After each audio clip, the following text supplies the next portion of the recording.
दोस्तों, महाराष्ट्र की राजनीति में सबसे चर्चाओं में रहने वाला चेहरा है शिवसेना उद्धव बालासाहेब ठाकरे पार्टी के सांसद संजय राउत, जो हर दिन मीडिया के सामने आकर ऐसे आरोप प्रत्यारोप और बड़े बड़े बयान देते हैं, जिससे मीडिया में उनकी चर्चा बनी रहती है।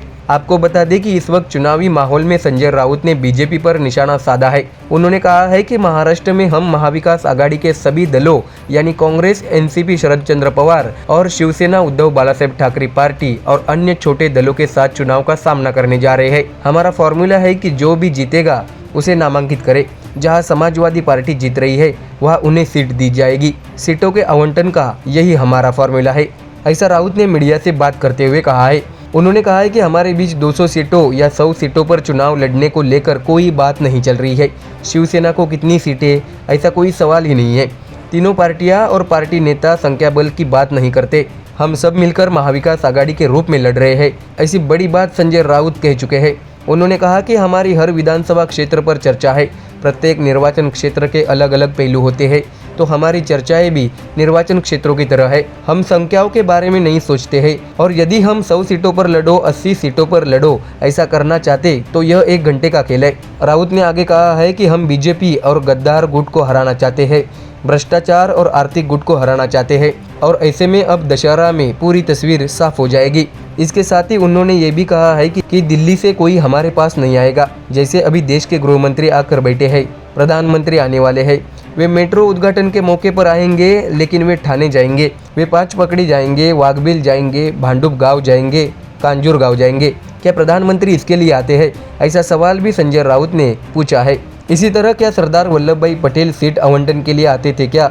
ऐसा सवाल भी उन्होंने पूछा। उन्होंने बताया कि सरदार पटेल ने देश के बारे में सोचा, राष्ट्रीय सुरक्षा के बारे में सोचा। उन्होंने अपनी पार्टी का वार्ड में प्रचार नहीं किया, उनकी एक ही रैली काफ़ी थी। संजय राउत ने आलोचना करते हुए कहा कि हमारे प्रधानमंत्री और गृह मंत्री चुनाव प्रचार के लिए सड़कों और गलियों में उतर रहे हैं। आपको बता दें कि इससे पहले 26 नवंबर से पहले चुनाव कराने होंगे। चुनाव में देरी करने से कुछ नहीं होगा। राउत ने कहा कि देवेंद्र फडणवीस वोट जिहाद जैसी बातें कर रहे हैं, लेकिन मुझे बताओ कि वोट जिहाद क्या है। इस देश में देश का नागरिक, चाहे वह मुस्लिम हो, जैन हो, पारसी हो या हिंदू, सभी वोट कराते हैं। वह मतदाता आपको वोट देता है, वो चलता है। अगर वोट जिहाद है तो मुस्लिम महिलाओं के लिए 3 तलाक कानून क्यों लाए? दूसरे समुदाय के लोग आपको वोट देते हैं। महाराष्ट्र में गुजराती लोग बीजेपी को वोट देते हैं, तो इसका मतलब क्या है? क्या गुजराती लोगों का वोट जिहाद कहेगा? ऐसा तीखा सवाल संजय राउत ने बीजेपी से पूछा है। आपको बता दें कि इससे पहले कोल्हापुर शहर में एक सार्वजनिक कार्यक्रम को संबोधित कराते हुए देवेंद्र फडणवीस ने विपक्षी महाविकास आघाड़ी पर निशाना साधा और दावा किया कि लोकसभा चुनाव में महाराष्ट्र के 48 में से 14 निर्वाचन क्षेत्रों में वोट जिहाद देखा गया था। अपने भाषण के दौरान फडणवीस ने उन उदाहरणों का भी जिक्र किया जिसमें महिलाओं को आंतरिक धर्म विवाह के लिए धोखा दिया गया था और बाद में बच्चों को जन्म देने के बाद उन्हें छोड़ दिया गया था।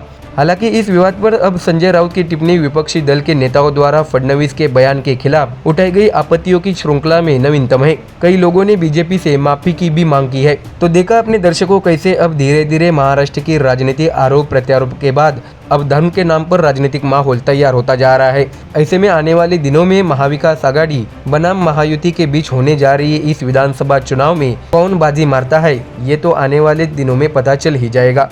Bureau report MDR news.